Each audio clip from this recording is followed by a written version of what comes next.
So right here, I'm going to start from the very beginning on the very lowest on my order list. I think it was 1368, and this call is going to be built and shipped to a gentleman that placed the order going to Connecticut, I believe.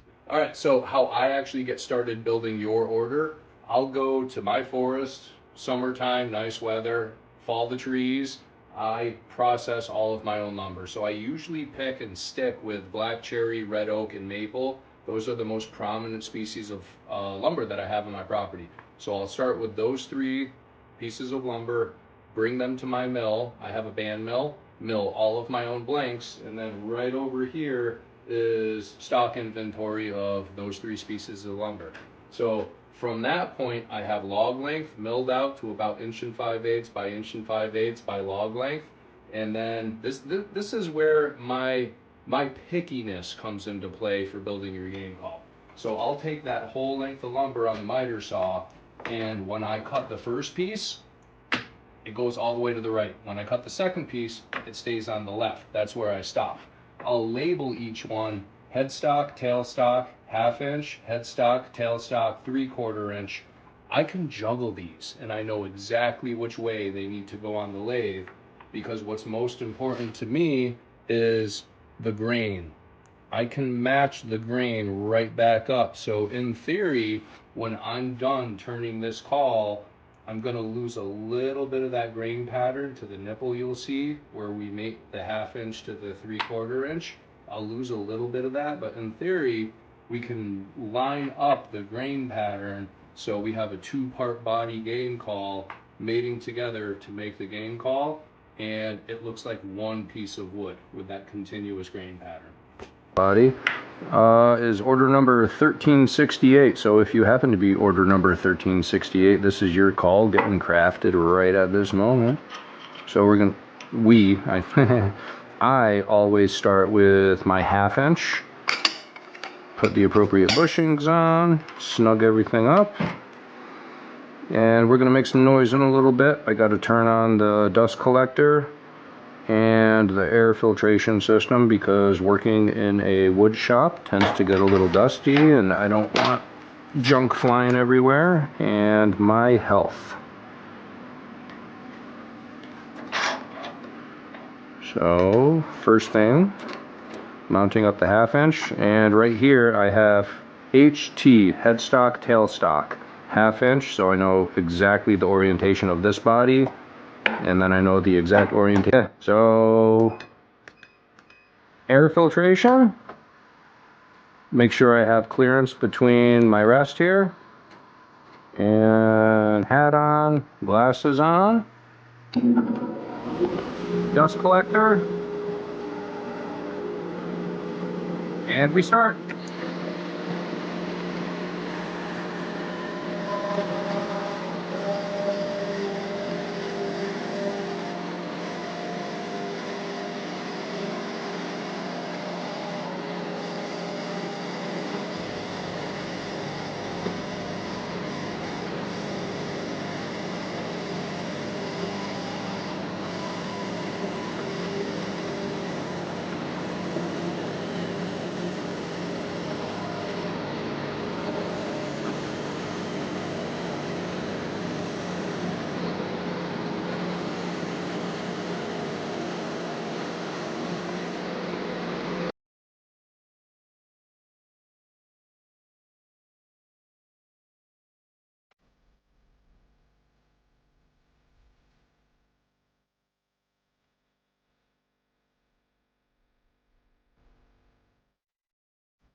And here's a little predetermined feeler gauge that I have. Just gotta fit barely inside of that feeler gauge, and then I can just continue to cut the rest of the length.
Overall, it's good. This is going to be for 2 O-rings.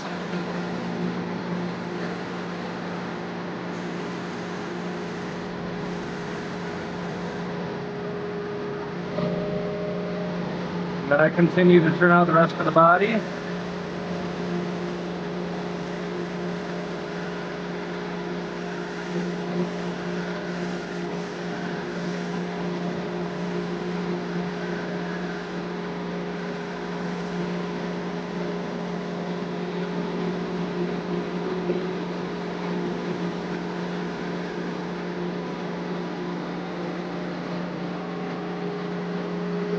Flare it in.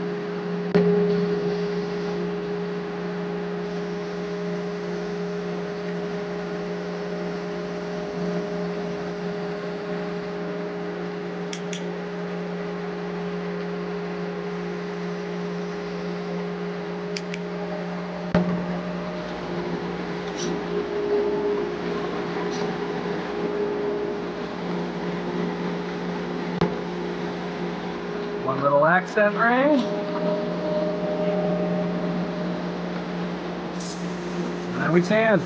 This is where the dust collector is very, very important. All this is not dangerous to me because it's not friable. If it's heavy and it falls to the floor, I can't breathe it in. This is the dust that'll kill you. This is what I want to go into the dust collector. That's what I don't want to breathe in.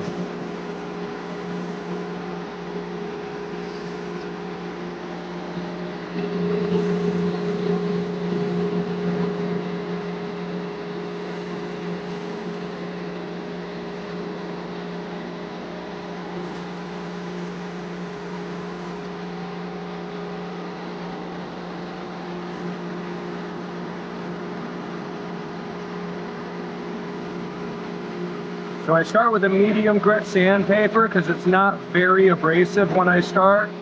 With these bits, carbide tip tools, these are pretty decent finish. So I start with a medium grit sandpaper and then I actually finish it with a 600 grit.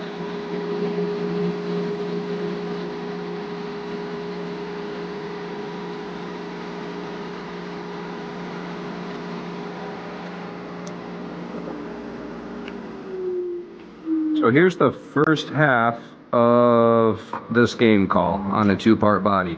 Really a bar of wax and it's friction activated. So this hard bar of wax, I can just rub the wax right against the game call. Under the friction, it's creating the heat, melting the wax right into the wood. And what better weather protection than embedded wax into the wood to preserve the game call. So this is the weather protection that actually goes on the exterior body of every game call. most every game call, depending on the material. Some of the exotics and some of the resin pours I use different because it's not wood. But on wood bodies, works great.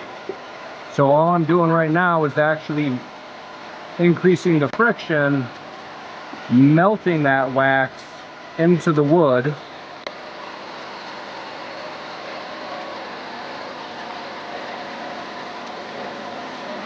And that's giving the final finish for this half of the body.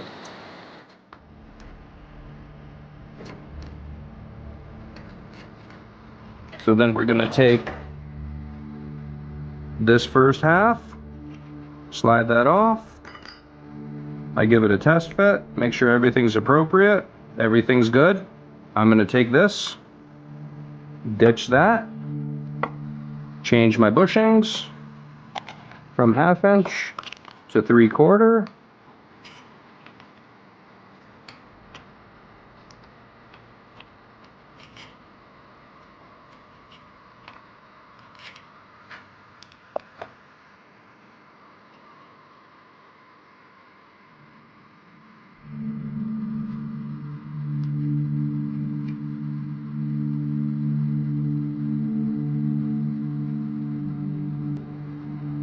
And this part right here is very important.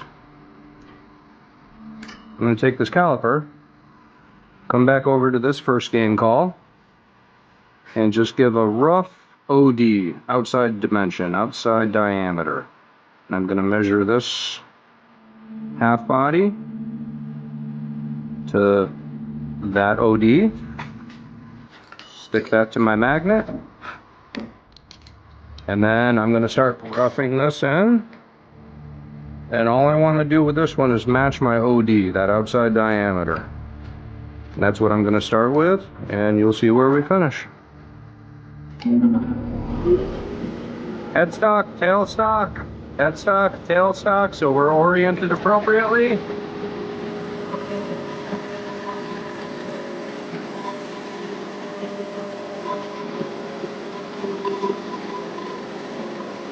So as I'm going, I can hear it, I can feel it. You can probably also hear that shatter of from going from a square stock to round.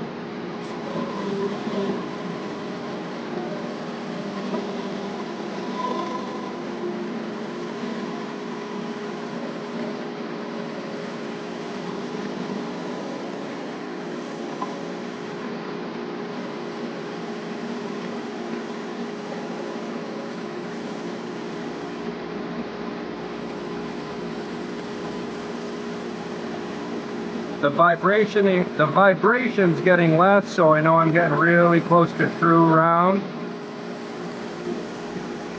Instead of taking the time to shut the lathe off to look like an idiot, I just run my finger across it. I'm round. I feel a little chatter here.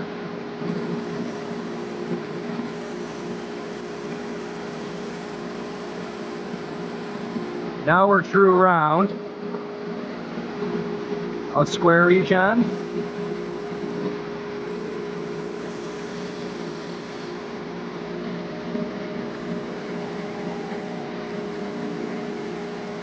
This half of the body on the mating surface, this is the end where the two pieces connect together. I always cut in at a little bit of a miter.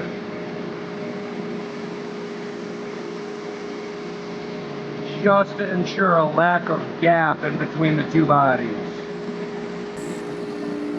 So right here, because we're round, I have no chatter. I can hold that caliper up. I got a bunch of wood to cut off.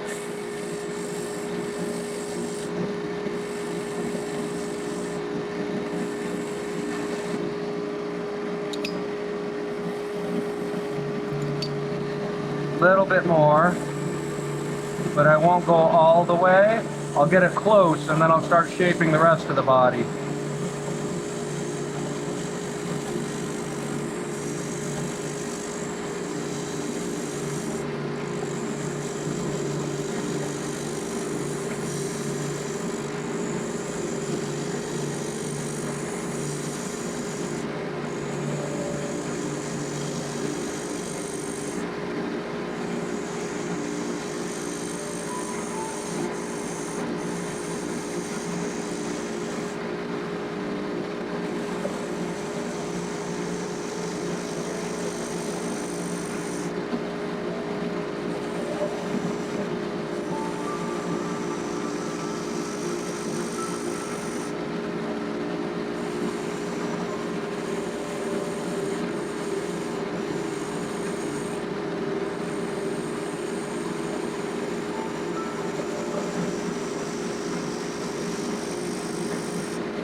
little bit more.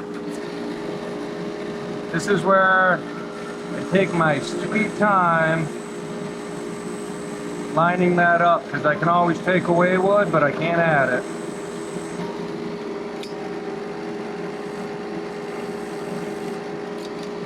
Very close.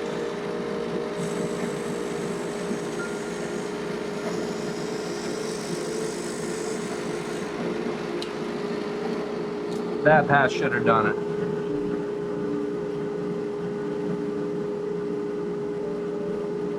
Super, super close, but I don't want to get it 100% because I have to compensate for sanding. First thing I'm going to do, lanyard.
So this is probably the most important end. This is what's touching our mouth.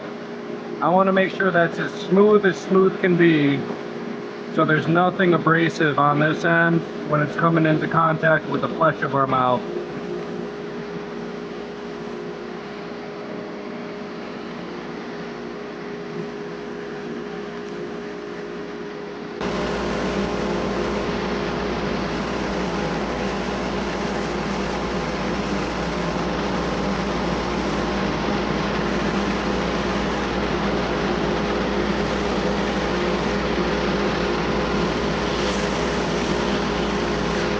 So this is probably the most important end. This is what's touching our mouth. I want to make sure that's as smooth can be. So there's nothing abrasive on this end when it's coming into contact with the flesh of our mouth.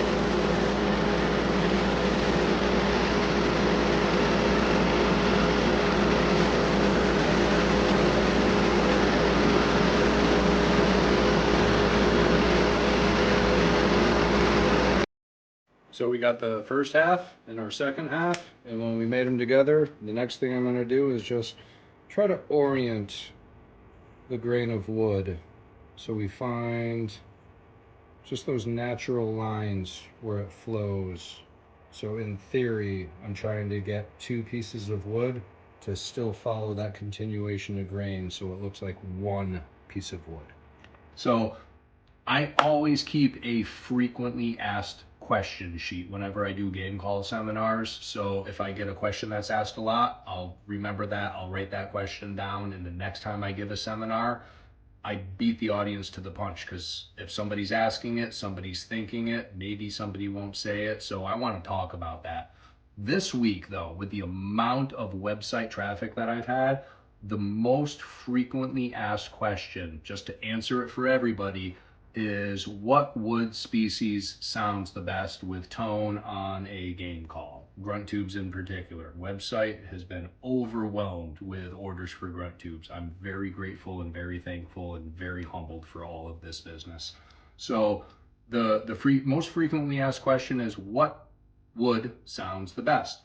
My professional opinion to answer this question, we're just going to use round numbers. We have a 2-part body game call for the grunt tube, 1/2 inch, 3/4 inch. We make those two pieces of wood together. So basically we have 3 inches and 3 inches. Sound chamber of where the reed is, and then exhausting out of the end of the barrel. There's no sound discrepancy with any species of wood. Elaborating on this, through that sound chamber, and then that sound is exhausting out of a 1/2 inch hole just to project that sound. Now, picture an apartment or a new construction where you walk in and it's just virgin walls, just drywall. You're going to hear an echo when you talk because the acoustics in that environment are just echoing in there. Now you fill that same exact room with furniture, there's sound absorption. You don't have that echo. If anything, on a wood bodied game call, maybe it might be a little, I think I would use the adjective crisp. Maybe there's a little bit more of a crisp tone for sound projection, but on a reeded call, completely indifferent. On a friction call, like a turkey call, a box call, or a slate call, wood species definitely plays a key factor in what the tone quality is going to be with the sound projection, the pitch of volume that you can communicate through. Friction calls, absolutely. A call that we're blowing with a reed, not so much. Especially with a grunt tube, BPMs, beats per minute, like your heartbeat. When we blow air through a grunt tube, the BPMs, beats per minute, of how slow that reed actually goes up and down to project sound, the species of wood, in my opinion, is going to be completely indifferent. It's going to be the tuning of the reed and what the reed material actually is made out of and how it produces sound. That's going to be the most detrimental thing for the tone of sound as opposed to wood quality. Friction calls, completely different. Grain pattern. So something related that we talked about with preserving the game call while I was building and pen turning applications for that wax that's on the exterior of the call. That's going to be your weather protection. But to preserve the interior of the call, I'll actually take linseed oil and I swab the inside of both barrels, giving it an oil coating, and then I screed everything out of that just with rags, paper towels, linseed oil, clean rag, and that's just leaving a little bit of oil residue to help coat the inside of the barrel just to preserve the game call over the course of time. I've had my All right, so another frequently asked question that I've had this week is reed freeze. So you're probably never going to talk to anybody that spends more time in the predator woods than me. So I live in upstate New York, right at the foothills of the Adirondacks, and we deal with some gnarly weather. It's beginning of December. We got 6 inches of snow outside right now. It's cold. It's in the mid 20s. It's going to get down into the teens tonight. So reed freeze. When we blow air through a game call, we have moisture and condensation from our breath that inevitably is going to be transferred into the grunt tube. So what potentially happens with this is when we have sub-freezing temperatures, anything below 32 degrees, but when it gets really cold out, the condensation from our breath gets stuck between the reed and the tone board. When we're not using the call, this freezes the reed to the tone board. You can blow through that game call and it's going to be like blowing air through a straw because that reed can't lift to communicate.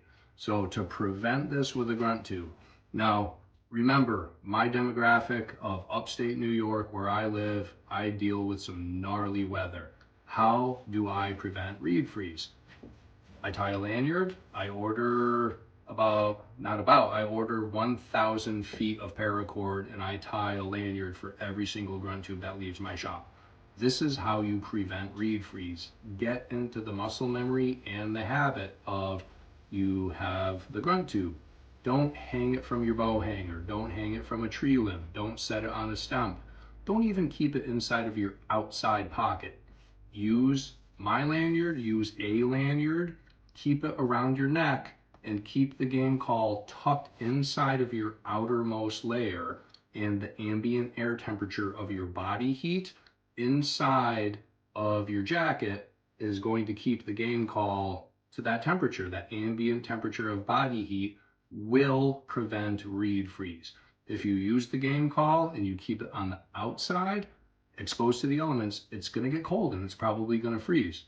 That's how you prevent the reed freeze. Just get into that habit, get into that muscle memory and you're going to preserve the quality of the tone that you're going to have every single time you want to use that game call, especially with a grunt tube. Now, with predator distress calls, squealers, or waterfowl calls, that big lanyard with all of the game calls, we can't keep that inside of our outermost layer. We need the call, we need to use it, we need to use it fast.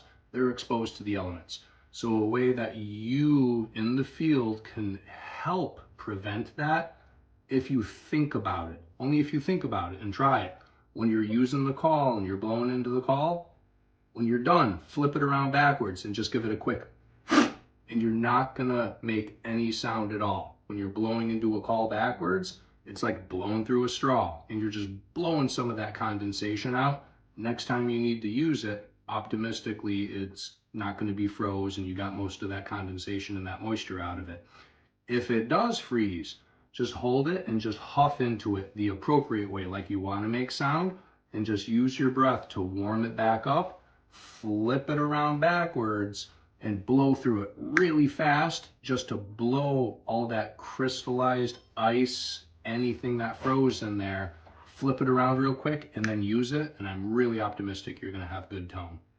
All right, so me as the wood turner, something I always revert back to is called the Janka scale. Now, back in the day with the technology that was existing, this gentleman's name was Janka. Very crude method, but it still holds true today. They would take I believe it was just a steel ball bearing, and they would drop it from the same height on every known species of lumber. And depending on the indentation that was left in the wood, they reverted that number, that measurement of indentation, and correlated it with a number. So this is important for me wood turning on the lathe.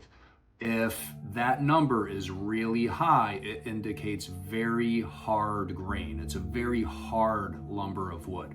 So with the Janka scale, I revert back to that for what is this wood and how is it going to turn, because I've never used it. Recently, I've had some, introduced to some new woods that I haven't turned out before on the lathe. So the Janka scale is still used today, but we have updated and newer technology, of course. Over the course of time, technology changes, but it's still the Janka scale, way more accurate today with the technology that we have. So if I get a species of wood in my shop and I've never turned it before, I just look at the Janka scale. And I'll go through all of the species of wood similar to that new species of wood, refer back to the Janka scale to something else that I've actually turned on the lathe, and then that's actually going to give me an idea of what it's going to sound like and how it's actually going to turn on the lathe. So that's actually really, I keep looking that way because that's where my lathe is. I keep that in the back of my head. And something else, something that you can also do as the consumer, of what is the game call, what is the wood made out of, and it kind of gives you an idea of what the sound quality is going to be. But like I said before, not so much on reeded calls. A lot of tone is going to be from the tuning of the reed, what the reed is made out of. But when you have one call builder, or even on the mass production market where a machine is making it, you can look at what the wood is actually made out of and what the sound quality was. And the harder the wood, especially on a friction call, box calls, slate calls, pot calls, on those types of calls, you can kind of have some sound expectation of, I liked this company and I liked this sound quality. I wanted something new. If it's a softer species of wood, it's probably going to have a little bit of a duller, more absorbed sound, as opposed to a harder species of wood that's going to project sound and have a little bit more of a crisp tone. And that's something as easy as doing as looking at that Janka scale, Jenka.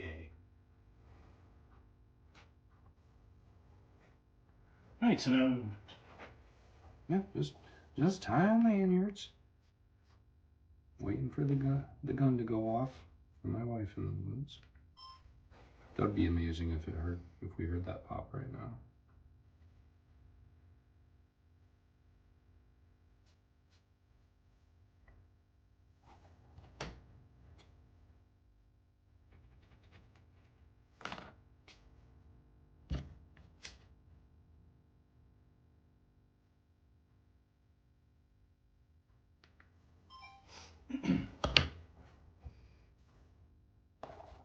All right, so what you're also going to see is on your lanyard, there's a knot intentionally tied right here, and that's actually acting like a stop. Because your head goes in this hole and you're not going to choke. That was nice. So we got both parts of the body turned out. I got the O-rings on. I'm going to line up my grain pattern. So something related that we talked about with preserving the game call while I was building, and pen turning applications for that wax that's on the exterior of the call. That's going to be your weather protection. But to preserve the interior of the call, I'll actually take linseed oil and I swab the inside of both barrels, giving it an oil coating, and then I screed everything out of that just with rags, paper towels, linseed oil, clean rag, and that's just leaving a little bit of oil residue to help coat the inside of the barrel just to preserve the game call over the course of time. I've had my personal use one for 8 or 9 years now and still using it today, still calling deer with it today. So that's my process of what I'm doing to just preserve the game call. So then I will take the reed with the grommet, press that in, and I know right whereabouts I want that for that age class of that sexually mature buck. That's competition but not a threat. Line up my grain.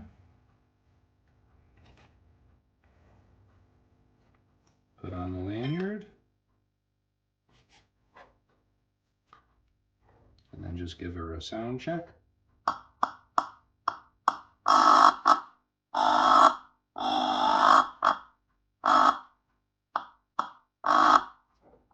And I have one more thing I need to do.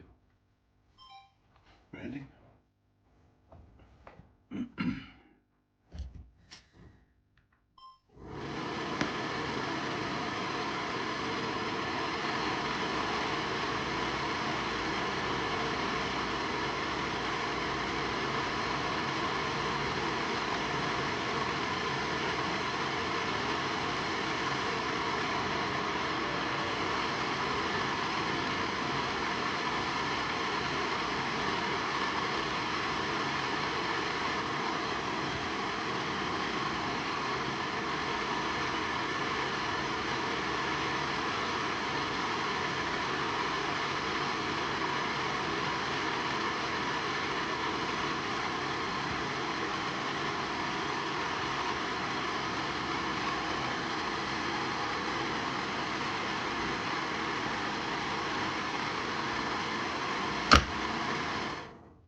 And that's how I brand everyone.